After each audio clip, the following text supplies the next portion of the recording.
Good evening. This is the Friday Newsdump, brought to you by World News Trust and Airlight LLC. I'm Francis Goodwin. This is my partner, Greg Crawford. We're broadcasting to you tonight from Gaysville in the lovely Green Mountains of central Vermont. U.S. stocks rose today, setting the Dow Jones Industrial Average briefly above 15,000 for the first time. Employment picked up more than forecast in April, and the jobless rate unexpectedly declined to a 4-year low. Caterpillar and Alcoa rallied more than 1.9% to pace the Dow. Kraft Foods Group increased 5.1% as profit beat estimates.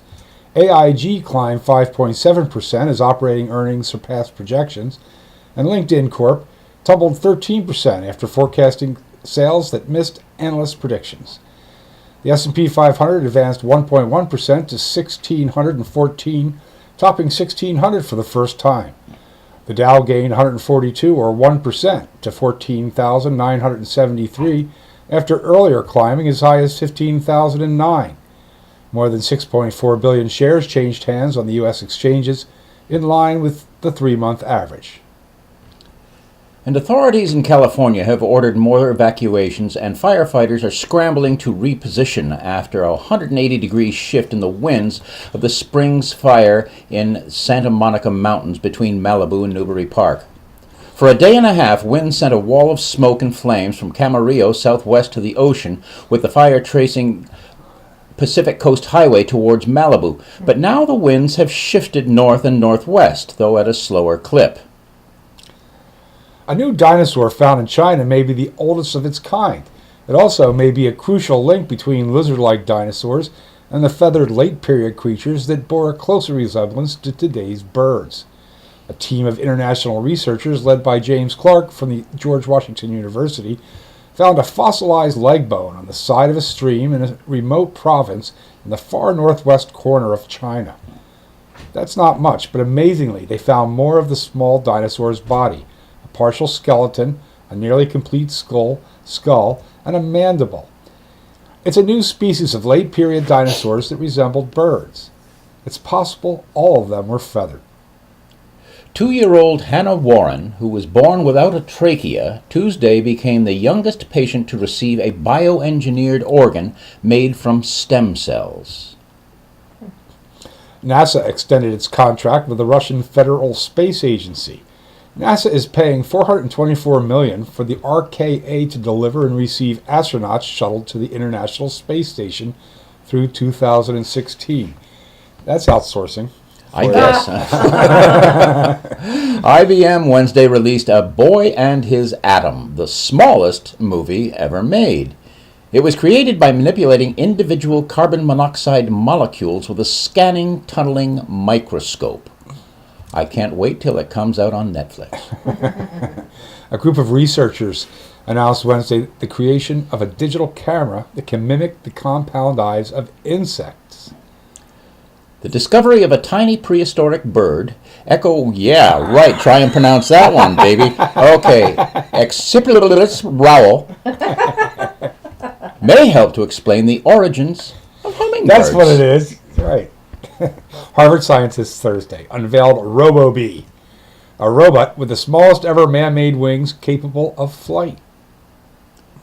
And the Can last... pollinate the crops? They haven't gotten that far yet, and I'm sure as soon as they do, Monsanto will try and patent it and say you can't have it. The last known rhinoceroses in Mozambique were revealed Thursday to have been killed by poachers. Oh, man. That's a sad story. That's a terrible story. The north-central United States Thursday experienced record snowfall. Bummer. Queen Beatrix of the Netherlands Tuesday signed official acts of abdication in favor of her son, the Prince of Orange. He becomes King Willem Alexander, the first male monarch in 123 years. Do you think Queen of England's ever going to do that with Charles? No, she intends to live for 4,000 years. Oh, she hasn't yet. New Zealand Thursday updated its list of banned baby names. You have to wonder, why would anyone ban a baby name? What are they? I don't know. I think Dweezil is probably one of them. And Moon Unit.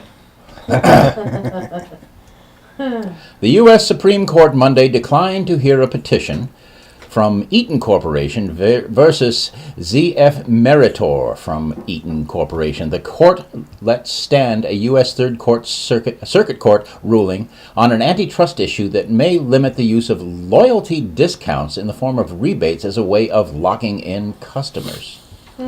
Okay. That's like the Dwayne Reed cards and stuff? Something like that. Apple Tuesday initiated the largest ever non-bank bond offering, valued at $17 billion. You know, I wanted to get some more background on this because I don't understand. I'd heard just last month that Apple's got a problem with too much cash. So if they go out and borrow money, right, because it's cheaper to borrow money than it is to go to the bank and take out their own. Okay. They're sitting on $145 billion in cash, ladies and gentlemen.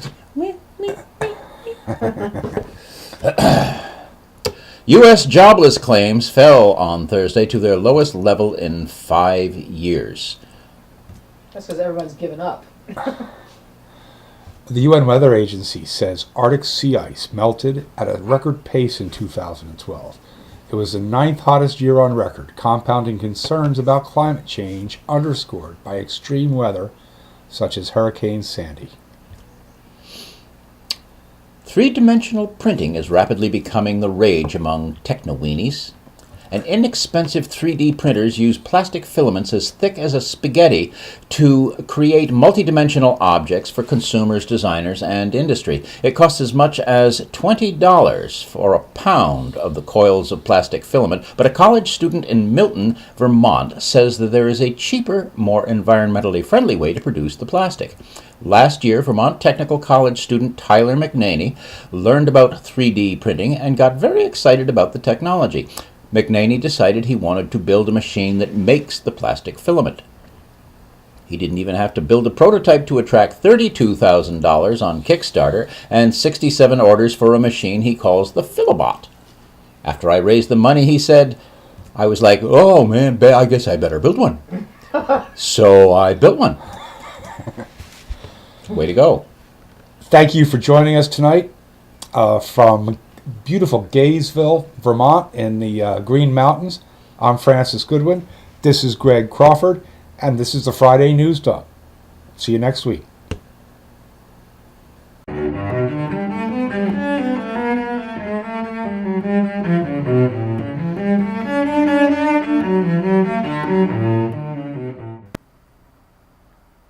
Hello, I'm Greg Crawford for World News Trust and the Friday News Dump. The results of a poll released earlier this week suggest that the majority of Republicans believe that armed insurrection may be necessary to protect their liberties. Oh boy, here we go. The sad part is they may very well be right, but for all the wrong reasons. Everyone remembers that gang of playground bullies that always seemed to be led by some shifty-eyed little weasel who egged on his bigger, stronger, and intellectually challenged associates to beat up other kids and steal their lunch monies, or just because the little buggers like to hurt people. And what do you suppose those kids grew up to become? Do you think they saw the error of their ways and became fine, upstanding model citizens? Sorry, Pollyanna. No, they did not. Their business model worked just fine, so why change it? No, they all matured into fine, upstanding Republicans, if you can forgive the oxymoron. So what became of the shifty-eyed little weasels? Well, some became the petty tyrants of middle management, terrorizing the beleaguered inhabitants of cubicle warrens around the world. Others were wise in their choice of parents and thus were able to leverage positions as CEOs, Wall Street bankers, and hedge fund managers. Still others grew up to be the Ann Coulters and Rush Limbaughs of the world, despicable sociopaths consumed with malice and totally lacking even the slightest regard for other human beings. The little weasels of the world have devoted their lives to instigating turmoil, whether it be the backstabbing politics at the office, the local school board, or the national stage. Their compulsion to cause trouble is the driving force in their lives. And what are the playground victims? The vast majority probably came to terms with the stark realization that some people are just bad to the bone, and then they just got on with their lives. But others let their resentment fester and poison their minds. They didn't want revenge on their tormentors. They wanted to be them. And so the fat kids and cowards mutated into the Karl Roves and Mitch McConnells of the world. Some were transformed into a variant of James O'Keefe. Others became Fox News commentators. And one grew up to be the Vice President of the United States, Dick Cheney. Oh, you can almost smell the sulfur at the mere mention of his name. The aforementioned intellectually challenged associates have spent their dreary double-wide lives watching Honey Boo Boo and closely identifying with any show that features a family of inbred idiots. They envy the rich and famous and harbor deep resentment towards anyone that has something they don't. Perversely, they refuse to invest the energy required to achieve even the slightest improvement in their economic or social status. Well, that's not entirely true. They do buy lottery tickets by the bushel. Now, lunatics like Glenn Beck stoke the fires of their resentment, and the shifty-eyed weasels exploit it, convincing them to join astroturf organizations like the Tea Party and to demonstrate in favor of policies that benefit corporate interests while undercutting the best interests of those who are actually doing the demonstrating. So if you think these people aren't dumber than a bag of hammers, remember the sign at a Tea Party rally sponsored by Beck a few years back. It read, "Keep your government hands off my Medicaid." Now, unless you are one of these mental defectives, you know that Medicaid is a government program.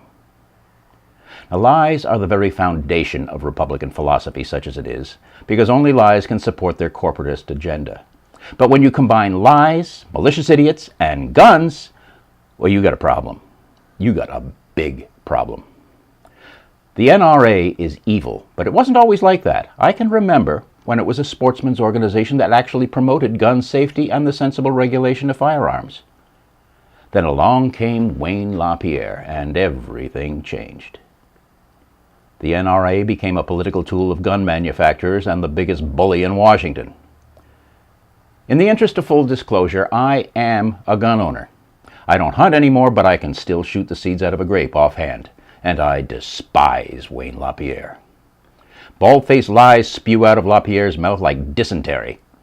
His incendiary rhetoric inflames the passions of the brain-dead conservative base, and tragedy inevitably ensues.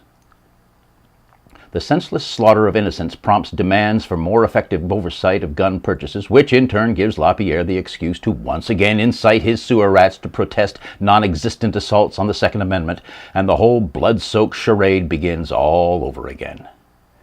And that brings us back to the first sentence of this commentary. The majority of Republicans believe that armed insurrection may be necessary to protect their liberties. All right, these fools don't even realize that the political party they so fervently support is the very one that is most determined to eradicate those few liberties they still have left. Christ, how stupid can they get and still feed themselves? And you Democrats can wipe those smug grins off your faces. Obama's not much better.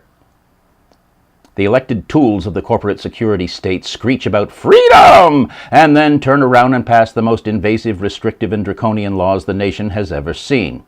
But the question that screams out for an answer is freedom for whom? Recent history would suggest that they want the freedom to impose their will on anyone still capable of rational thought, while we are granted the freedom to obey, or be labeled terrorists and get tossed into Gitmo. Well, that shit don't fly, Jack. You want a shooting war, you traitors? Be careful what you wish for.